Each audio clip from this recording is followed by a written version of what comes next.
एक गांव में सत्यम नाम का एक सीधा सादा नौजवान रहता था। उसने आजीवन भगवान विष्णु की भक्ति करने का मन बना लिया था। वह दिन रात विष्णु भगवान की पूजा अर्चना करता रहता था। एक दिन उसे एक साधु बाबा मिले। सत्यम ने साधु बाबा से पूछा, बाबा, मैं भगवान विष्णु को अपना आराध्य देव मानकर उनकी पूजा करता रहता हूँ, किंतु मैं भगवान के दर्शन करना चाहता हूँ, मुझे भगवान की भक्ति का मार्ग बताइए। साधु बाबा ने कहा, बेटा, मैं भक्ति का मार्ग तो तुझे बता दूंगा, किंतु भगवान के दर्शन पाने के लिए अपना अहंकार छोड़ना होगा। इसके साथ ही तू गृहस्थ जीवन में रहते हुए भी भगवान को पा सकता है। लेकिन सत्यम नहीं माना। उसने कहा, महाराज, मैंने आजीवन विवाह न करने का मन बना लिया है और मैं एकांत में तपस्या करना चाहता हूँ, आप मेरा मार्गदर्शन करें। साधु बाबा ने उसे तपस्या करने की पूरी विधि बता दी। अगले दिन सत्यम जंगल में पहुंच गया और एक स्थान पर बैठकर तपस्या करने लगा। धीरे धीरे वह तपस्या में लीन हो गया। उसे भूख प्यास लगनी बंद हो गई। वह दिन रात भगवान विष्णु का ध्यान करने लगा। इसी प्रकार कई वर्ष बीत गए।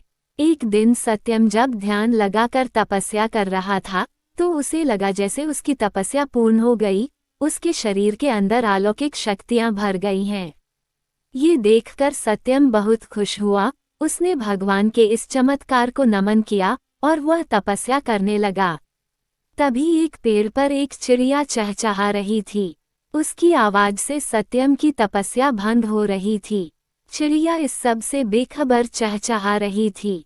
सत्यम को गुस्सा आने लगा। उसने आंख खोलकर चिड़िया से कहा, मूर्ख चिड़िया, तुझे दिखाई नहीं देता?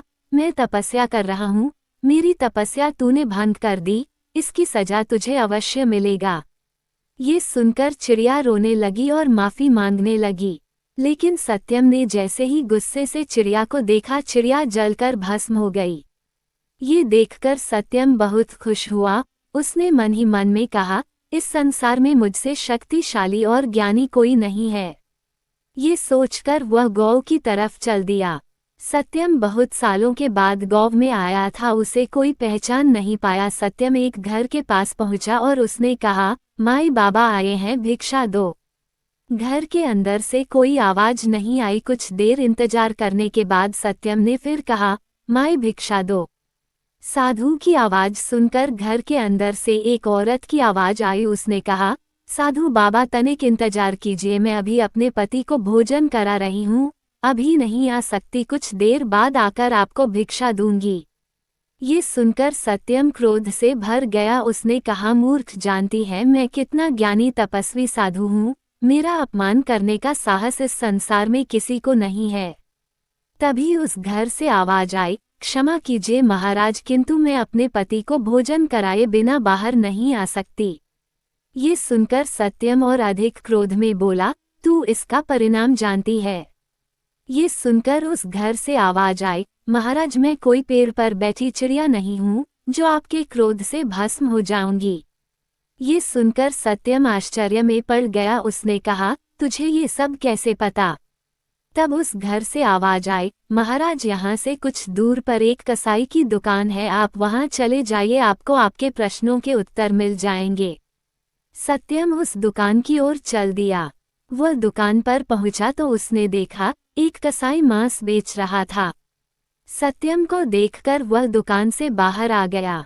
सत्यम उससे पूछता, उससे पहले ही कसाई ने कहा, महाराज, आपको उस औरत ने भेजा है जो अपने पति को भोजन करा रही थी। ये सुनकर सत्यम ने कहा, तुम्हें ये सब कैसे पता? वहां तो उस समय कोई नहीं था। तब उस कसाई ने कहा, महाराज, आप मेरे साथ मेरे घर चलिए, वहां आपके सभी प्रश्नों के उत्तर मिल जाएंगे। सत्यम आश्चर्य से कसाई के साथ उसके घर पहुंच गया। वहां पहुंचकर उसने देखा, कसाई ने घर जाकर अपने बूढ़े माता पिता के पैर छुए और पूरे दिन में जो भी कमाया था उनके चरणों में रख दिया। फिर अपने माता पिता को अपने हाथों से खाना खिलाया। उसके बाद उनके पैर दबाता रहा। जब वे सो गए तब वो कसाई सत्यम के पास आकर बैठ गया। सत्यम का सारा घमंड समाप्त हो चुका था। उसने कसाई के पैर पकड़ लिए और बोला, मैंने वर्षों तक तपस्या की जिससे अलौकिक शक्तियां मेरे अंदर आ गईं। लेकिन आपको देखकर मेरा सारा घमंड चला गया। आप मुझे इसका राज बताइए। तब उस कसाई ने कहा, जिस औरत ने आपको इंतजार करने के लिए कहा वह अपना पतिव्रत धर्म निभा रही थी। इस पतिव्रत धर्म के आगे तो यमराज को भी झुकना पड़ा था। उस पतिव्रता में वह शक्ति है कि उसे गृहस्थ होते हुए भी तपस्या का फल मिल गया और उसका ज्ञान तो आपने देख ही लिया है। मैं पूरा दिन जीव हत्या कर उनका मांस बेचता हूँ, वह मेरा कर्म है, व्यवसाय है। किंतु घर में सब कुछ अपने माता पिता को अर्पण कर देता हूँ, उनकी सेवा मैं श्रवण कुमार बनकर करता हूँ। माता पिता की सेवा करने से मुझे गृहस्थ होते हुए भी तपस्या का फल मिल गया जिससे मैं सब जान पाता हूँ। ये सुनकर सत्यम रोने लगा। उसने कहा, मैंने कई वर्षों तपस्या की भगवान को पाने के लिए, किंतु एक क्षण के अहंकार ने मेरी तपस्या भंग कर दी।